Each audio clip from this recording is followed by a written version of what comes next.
ಸ್ನೇಹಿತರೆ, ಎಲ್ರಿಗೂ ನಮಸ್ಕಾರ. ಹೇಗಿದ್ದೀರಾ? ಎಲ್ರು ಚೆನ್ನಾಗಿದ್ದೀರಾ ಅನ್ಕೋತೀನಿ. ನಾನು ನಿಮ್ಮ ನಟರಾಜ್, ಮಾಜಿ ಸೈನಿಕ ಹಾಗೂ LIC ಅಡ್ವೈಸರ್.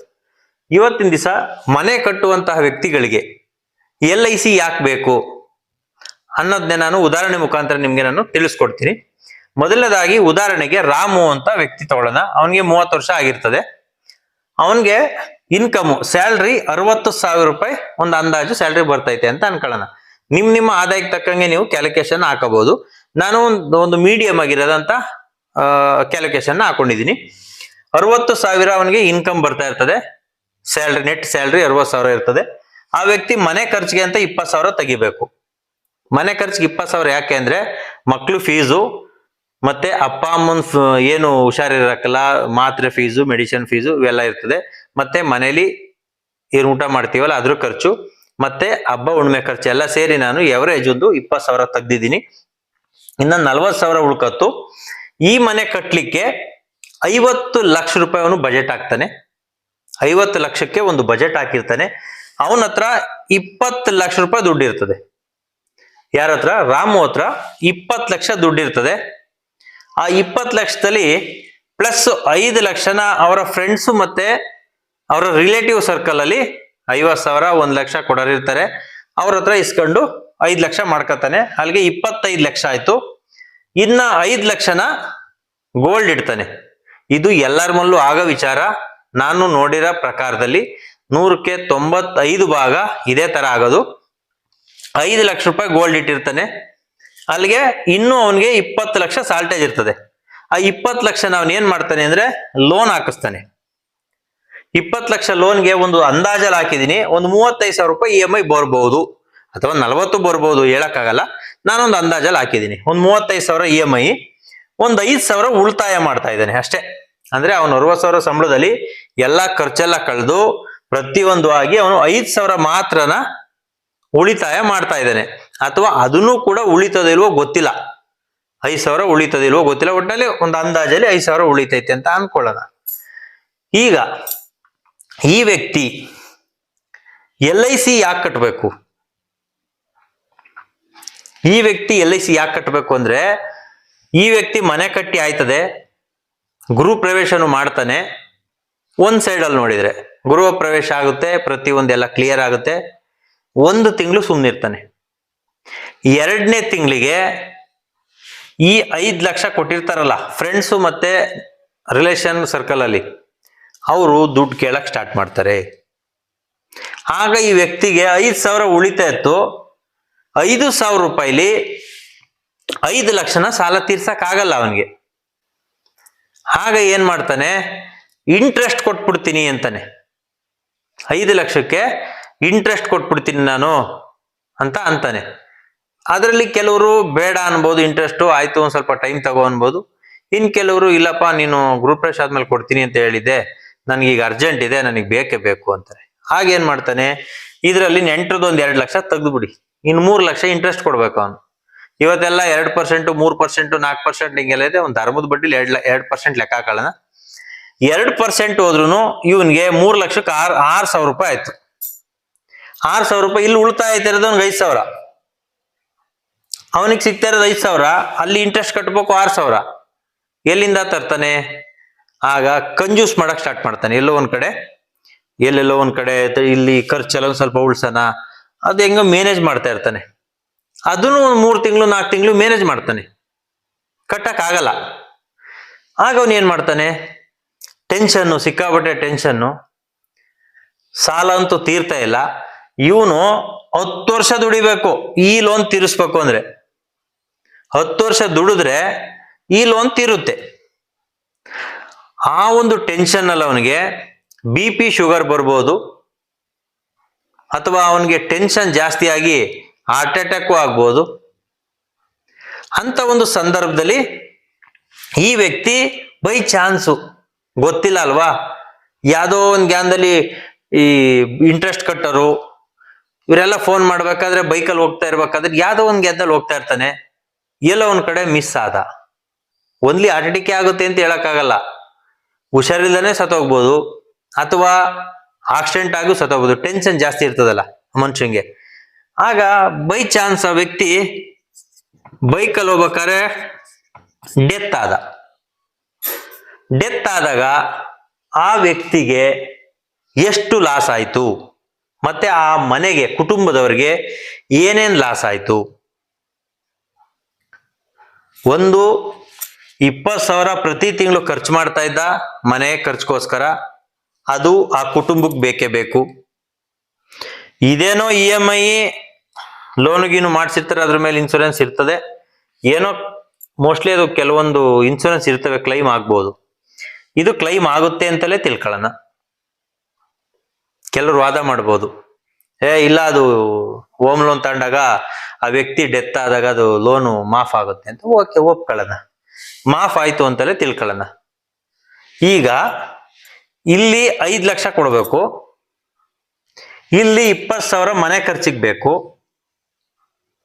ಎಲ್ಲಿಂದ ತತ್ತಾರೆ ಮನೆಯವರು? ಆಗ ನೀವೇನ್ ಮನೆ ಕಟ್ಟಿರ್ತಾರ ಇದು ವೇಸ್ಟ್ ನನ್ನ ಪ್ರಕಾರ. ಯಾಕೆ ಅಂದ್ರೆ ಈ ಮನೆ ನೀವು ಸೇಲ್ ಮಾಡಕ್ಕಾಗಲ್ಲ. ನೀವು ಮನೆ ಸೇಲ್ ಮಾಡಿದ್ರೆ ನಿಮ್ಮ ಫ್ಯಾಮಿಲಿ ಬೀದಿಗೆ ಬರುತ್ತೆ. ನೀವಂತೂ ಸೇಲ್ ಮಾಡಕ್ಕಲ್ಲ, ಯಾಕೆ ನೀವು ಡೆತ್ ಆಗೋಗಿರ್ತೀರಾ. ಈ ಮನೆ ಏನೇನ್ ಇರ್ತಾರ, ಅಪ್ಪ ಅಮ್ಮ ಹೆಂಡತಿ ಮಕ್ಳುಗಳು ಇರ್ತಾರಲ್ಲ, ಅವರು ಮನೆ ಮಾರಿದ್ರೆ ಬೀದಿಗೆ ಬರ್ತಾರೆ. ಮನೆ ಮಾರಕ್ಕಾಗಲ್ಲ, ಒಂದ್ ಸೆಂಟಿಮೆಂಟ್ ಇರ್ತದೆ, ನನ್ ಗಂಡ ಕಟ್ಟಿದ್ದ ಮನೆ, ಕಷ್ಟವೋ ಸುಖವೋ ತೀರ್ಸನ ಅಂತ. ಆಗ ಡೈರೆಕ್ಟ್ ಎಫೆಕ್ಟ್ ಬೀಳೋದು ನಿಮ್ಮ ಎಜುಕೇಶನ್, ನಿಮ್ಮ ಮಕ್ಕಳ ಎಜುಕೇಶನ್ ಮೇಲೆ ಡೈರೆಕ್ಟ್ ಆಗಿ ಪರಿಣಾಮ ಬೀರ್ತದೆ. ಯಾಕೆ ಅಂದ್ರೆ ಈಗ 30 ವರ್ಷ ಅಂತಂದ್ರೆ ಏನ್ ಹಬ್ಬ ಅಂದ್ರೆ ಒಂದ್ 2 ವರ್ಷದ ಮಗು ಇರ್ಬೋದು, 3 ವರ್ಷದ ಇರ್ಬೋದು, ಓಲಿ 4 ವರ್ಷದ ಇರ್ಬೋದು. 5 ವರ್ಷ ಅಂತಾನೆ ತಿಳ್ಕೊಳ್ಳೋಣ, 5 ವರ್ಷದ ಮಗುನೇ ಇರ್ಬೋದು. ಆ 5 ವರ್ಷದ ಮಗು ಇನ್ನು ಆಗ ಪ್ರಿ KG LKG ಹೋಗ್ತಾ ಇರ್ತದೆ. ನೀವು ಸೇರ್ಸಿರ್ತೀರಾ ಪ್ರಿ KG LKGಗೆ. ನೆಕ್ಸ್ಟ್ ಅದೇನ್ ಮಾಡ್ತದೆ? ಓದ್ಸಕ್ಕಾಗುತ್ತಾ? ನೀವು ಒಬ್ಬ ಯಜಮಾನ ಇತ್ಕೊಂಡು ಓದ್ಸ ಅಂತ ಕೆಲ್ಸನ ನಿಮ್ಮ ಮನೆಯವ್ರು ಮಾಡಬೇಕು ಅಂದ್ರೆ ಎಷ್ಟು ಸಮಸ್ಯೆಗಳಾಗುತ್ತೆ. ನೀವು ಇಲ್ಲಿ 60,000 ಸಂಬಳ ತಗೊಂಡು ಎಲ್ಲಾನು ಕೆಲಸ ಮಾಡ್ತಾ ಇರ್ತೀರಿ, ಅವರು ನಿಮ್ಮ ಮನೆಯವರು 60,000 ಸಂಬಳ ತೆಗಿಯಕ್ಕಾಗುತ್ತಾ? ಕೆಲವ್ರು ಹೆಣ್ಮಕ್ಳು ತೆಗಿಬಹುದು, ಇಲ್ಲ ಅಂತಲ್ಲ, ನಾನು ರ್ಯಾಂಡಮ್ ಆಗಿ ಹೇಳ್ತಾ ಇರೋದು. ತೆಗಿಯಕ್ಕಾಗುತ್ತಾ? ಮಕ್ಳು ಎಜುಕೇಶನ್ ಕೊಡ್ಸಕ್ಕಾಗುತ್ತಾ? ದುಡ್ಡಿಲ್ಲದೆ ನಿಮ್ ಸಾಲನೇ ತೀರಿಸ್ತಾರೋ, ಮನೆ ಖರ್ಚನೇ ಮಾಡ್ತಾರೋ, ಮಕ್ಳನ್ನೇ ಓದಿಸ್ತಾರೋ?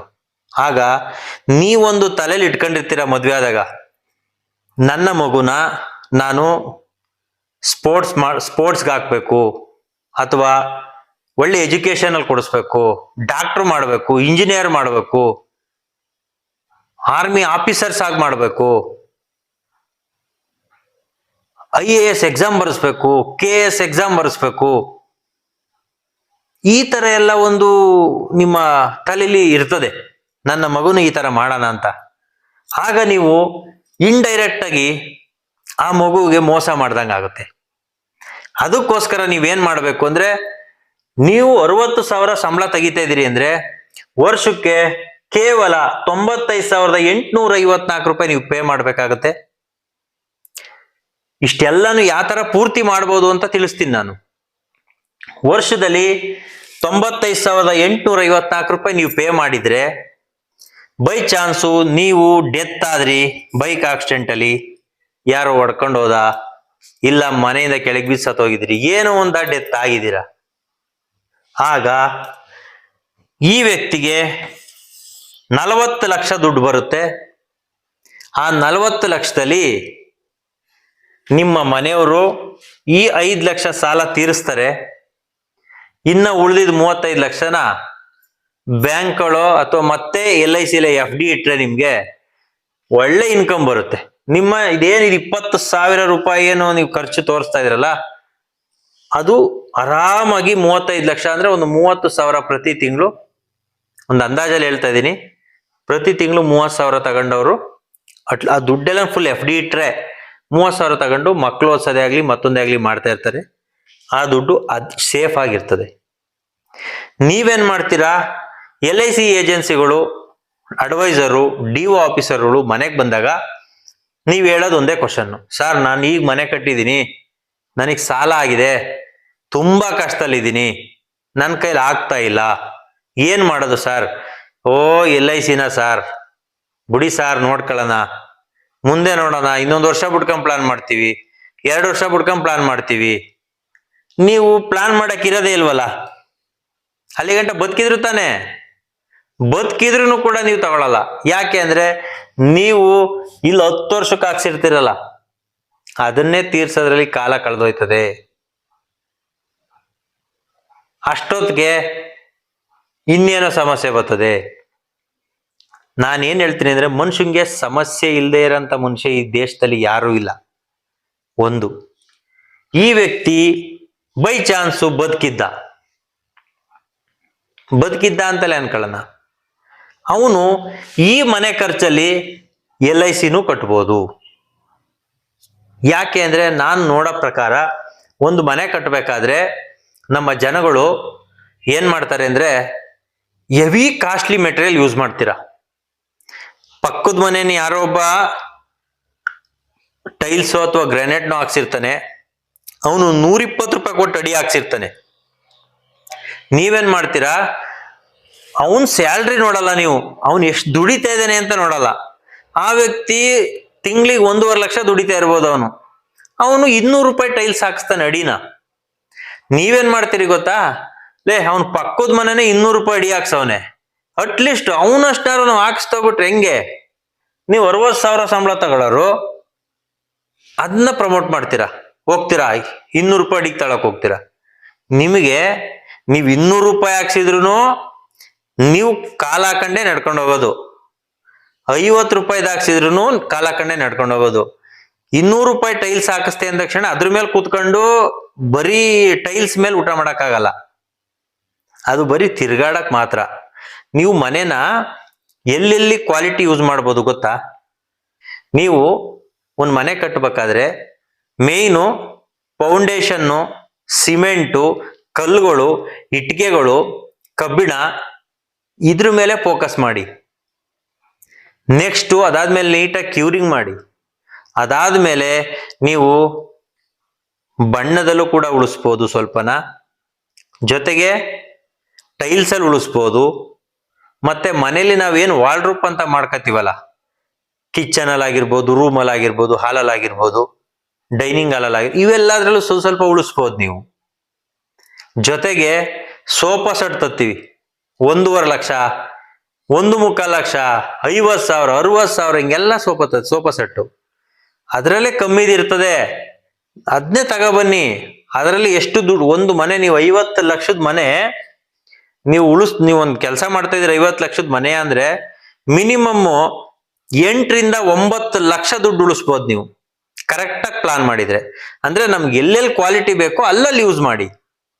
ಟೈಲ್ಸು 200 ರೂಪಾಯಿ ಅವಶ್ಯಕತೆ ಇಲ್ಲ, 50 ರೂಪಾಯಿದು ಹಾಕ್ಸಿ ಸಾಕು, ಬೆಸ್ಟ್ ಇರ್ತದೆ, ಏನ್ ಸಮಸ್ಯೆ ಇಲ್ಲ. ಇನ್ನ ನಿಮ್ಗೆ ಸೋಫಾ ಸೆಟ್ಟು 1 ಲಕ್ಷ ಕೊಟ್ಟು ಸೋಫಾ ಸೆಟ್ ತತ್ತೀರಾ, ಡೈನಿಂಗ್ ಸೆಟ್ಟು 50,000 ಕೊಡ್ತೀರಾ, ಅದ್ರ ಮೇಲೆ ಕುತ್ಕೊಂಡು ಊಟನೇ ಮಾಡೋದು. ನೀವು 15,000 ಕೊಟ್ಟು ತಂದ್ರು ಅದ್ರ ಮೇಲೂ ಊಟನೇ ಮಾಡೋದು. 15,000 ರೂಪಾಯಿ ಸೋಫಾ ಸೆಟ್ ತಗೊಬನ್ನಿ, ಡೈನಿಂಗ್ ಸೆಟ್ಟು ಒಂದು 25,000 ಕೊಟ್ಟು ಸೋಫಾ ಸೆಟ್ ತಗೊಬನ್ನಿ. 1.5 ಲಕ್ಷ ಕೊಟ್ಟು ಸೋಫಾ ಸೆಟ್ ತತ್ತೀರಾ, ಅದು 4-5 ವರ್ಷ ಬರುತ್ತೆ, ಇದು 4-5 ವರ್ಷನೇ ಬರೋದು. ಆಗ ನೀವು ಚೇಂಜ್ ಮಾಡ್ಕೋಬಹುದು, ಬೇಡ ಅಂದ್ರೆ ಚೇಂಜ್ ಮಾಡ್ಕೊಳ್ಳಿ ಅಲ್ವಾ. ಅಲ್ಲೆಲ್ಲ ದುಡ್ಡು ಉಳಿಸ್ಬೋದು ಸ್ನೇಹಿತರೆ. ಆ ದುಡ್ಡು ನೀವೇನು 50 ಲಕ್ಷ ಬಜೆಟ್ ಅಲ್ಲಿ ಅಟ್ಲೀಸ್ಟ್ 5 ಲಕ್ಷನಾರು ಉಳಿಸ್ಬೋದು. 8 ಅಂತ ಕಷ್ಟ ಆದ್ರೂ 5 ಅಂತೂ ಕಣ್ಣು ಮುಚ್ಕೊಂಡು ದುಡ್ಡು ಉಳಿಸ್ಬೋದು. ಆ 5 ಲಕ್ಷನ ನೀವು ಇವ್ರಿಗೆ ಕೊಡ್ಬೋದು, ಅಲ್ಲಿಗೆ 6,000 ರೂಪಾಯಿ ಇಲ್ಲಿ ದುಡ್ಡು ಉಳ್ಕತ್ತದ ನಿಮ್ಗೆ. ಅಥವಾ ಇಲ್ಲಿ 5 ಲಕ್ಷ ರೂಪಾಯಿ ದುಡ್ಡು ಏನಿತ್ತು, ಇಲ್ಲಿ 5 ಲಕ್ಷ ರೂಪಾಯಿಗೆ 2% 10,000 ದುಡ್ಡು ಅಲ್ಲಿ ಉಳಿತು. ಗಮನವಿಟ್ಟು ಕೇಳ್ಕೊಳ್ಳಿ, ಇಲ್ಲಿ 5,000 ರೂಪಾಯಿ ದುಡ್ಡು, 5 ಲಕ್ಷ ರೂಪಾಯಿ ನೀವು ಅಲ್ಲಿ ಉಳಿಸಿದ್ರೆ ಆ ದುಡ್ಡನ್ನ ನೀವೇನ್ ಮಾಡ್ತೀರಿ, ಅವ್ರು ಯಾರ್ಯಾರ ಹತ್ರ ಇಸ್ಕೊಂಡಿದ್ದೀರಿ ಅವ್ರಿಗೆ ರಿಟರ್ನ್ ಕೊಡ್ತೀರಾ. ರಿಟರ್ನ್ ಕೊಟ್ರೆ ನಿಮ್ಗೆ 5 ಲಕ್ಷಕ್ಕೆ 2% ಬಡ್ಡಿ ಹಂಗೆ 10,000 ದುಡ್ಡು ಉಳಿತದೆ ನಿಮ್ಮ ಹತ್ರ ಅಲ್ವಾ. 10,000 ದುಡ್ಡು ಉಳಿದಾಗ ಅದೇ 10,000 ತೆಗೆದು ಇಲ್ಲಿ ಕಟ್ಟಿ LICನ. ಏನ 10,000 ದುಡ್ಡು ಉಳಿಸ್ತಿರಲ್ಲ, ಇದು 5 ಲಕ್ಷ ರೂಪಾಯಿ ಏನು ದುಡ್ಡು ಕಮ್ಮಿ ಮಾಡಿ ಉಳಿಸಿದ್ರಲ್ಲ, ಅದೇ ದುಡ್ಡಲ್ಲಿ LIC ಕಟ್ಟಿದ್ರೆ ಬದುಕಿದ್ದು ಅಂತೆಲ್ಲ ತಿಳ್ಕೊಳ್ಳೋಣ, ಸತ್ತಿಲ್ಲ, ನಾವು ಗಟ್ಟಿ ಮುಟ್ಟಾಗಿದ್ದೀವಿ. ಒಂದು 20-25 ವರ್ಷಕ್ಕೆ ನಿಮ್ಗೆ 53,50,000 ಮೆಚುರಿಟಿ ಅಮೌಂಟ್ ಬರುತ್ತೆ. 53 ಲಕ್ಷ ತಗೊಳ್ಳಿ ಆರಾಮಾಗಿ ಅಲ್ವಾ. ಸೇವಿಂಗ್ಸ್ ಅಂಡ್ ಸೆಕ್ಯೂರಿಟಿ, LIC ಅಂದ್ರೇನೆ ಸೇವಿಂಗು ಮತ್ತೆ ಸೆಕ್ಯೂರಿಟಿ ಎರಡೂ ಇರುತ್ತೆ. ನೀವು LICನ ಪರ್ಚೇಸ್ ಮಾಡಲಿಕ್ಕೆ ಕಾರಣ ಕೊಡಬೇಡಿ. ಯಾವುದೇ ವ್ಯಕ್ತಿ ಕೂಡ ನಿಮ್ಮ ಆದಾಯಕ್ಕೆ ತಕ್ಕಂತೆ ನೀವು LICನ ಪರ್ಚೇಸ್ ಮಾಡ್ಕೊಳ್ಳಿ. ಆಗ ನಿಮ್ಮನೆ ಸುಭದ್ರವಾಗಿರ್ತದೆ. ಬೈ ಚಾನ್ಸ್ ಏನಾದರೂ ಹೆಚ್ಚು ಕಮ್ಮಿ ಆದ್ರೂ ಕೂಡ ನಿಮಗೆ 40 ಲಕ್ಷ ದುಡ್ಡು ಬರುತ್ತೆ. ಅವ್ರ ಮನೆಯವ್ರು ತಗೊಂಡು ನೆಮ್ಮದಿಯಾಗಿ ಜೀವನ ಮಾಡ್ತಾರೆ. ನೀವು ಸತ್ತೋಗಿರೋದಂತೂ ವಾಪಸ್ಸು ನಾವು ತರಕ್ಕಾಗಲ್ಲ, ಯಾರೂ ತರಕ್ಕಾಗಲ್ಲ, ದೇವರು ತರಕ್ಕಾಗಲ್ಲ ವಾಪಸ್ ಸತ್ತೋದರ್ನ. ಆದ್ರೆ LIC ನೀವು ಮಾಡೋ ಕೆಲಸನ LIC ಮಾಡ್ತದೆ ದುಡ್ಡಿನ ಮುಖಾಂತರ. ದುಡ್ಡು ಕೊಟ್ಬಿಟ್ಟು ನೋಡಿ ತಗೊಳ್ಳಿ, ನಿಮ್ ದುಡ್ಡು ಇಷ್ಟ ಐತೆ 40 ಲಕ್ಷ, ನಿಮ್ ಕೆಲಸ ನೀವು ಮಾಡ್ಕೊ ಹೋಗಿ.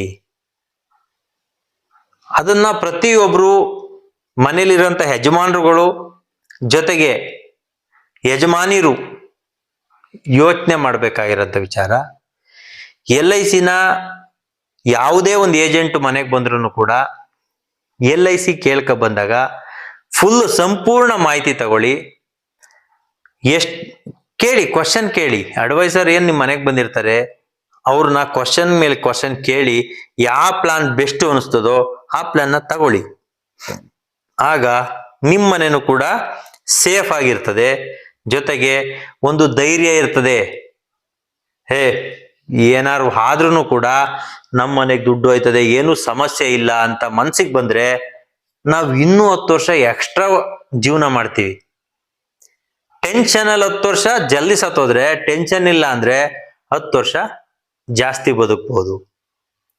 ಜೊತೆಗೆ LICನ ನೀವೇನಾದ್ರೂ ನನ್ನ ಹತ್ರ ಪರ್ಚೇಸ್ ಮಾಡ್ಕೋಬೇಕು ಅಂದ್ರೆ ನನ್ನ ನಂಬರ್ ಸ್ಕ್ರೀನ್ ಮೇಲೆ ಬರ್ತಾ ಇರ್ತದೆ. ಆ ನಂಬರ್ಗೆ ಕಾಲ್ ಮಾಡ್ಬೋದು, ಡಿಸ್ಕಸ್ ಮಾಡ್ಬೋದು. ನಂತರ ನಾನು ನಿಮ್ಗೆ ಪಾಲಿಸಿನೂ ಕೂಡ ಮಾಡ್ಕೊಡ್ತೀನಿ ಅಂತ ಹೇಳ್ತಾ ಈ ವಿಡಿಯೋನ ಇಲ್ಲಿಗೆ ಮುಗಿಸ್ತಾ ಇದ್ದೀನಿ. ಎಲ್ರಿಗೂ ನಮಸ್ಕಾರ. ಜೈ ಹಿಂದ್, ಜೈ ಕರ್ನಾಟಕ, ಮತ್ತೆ ವಂದೇ ಮಾತರಂ.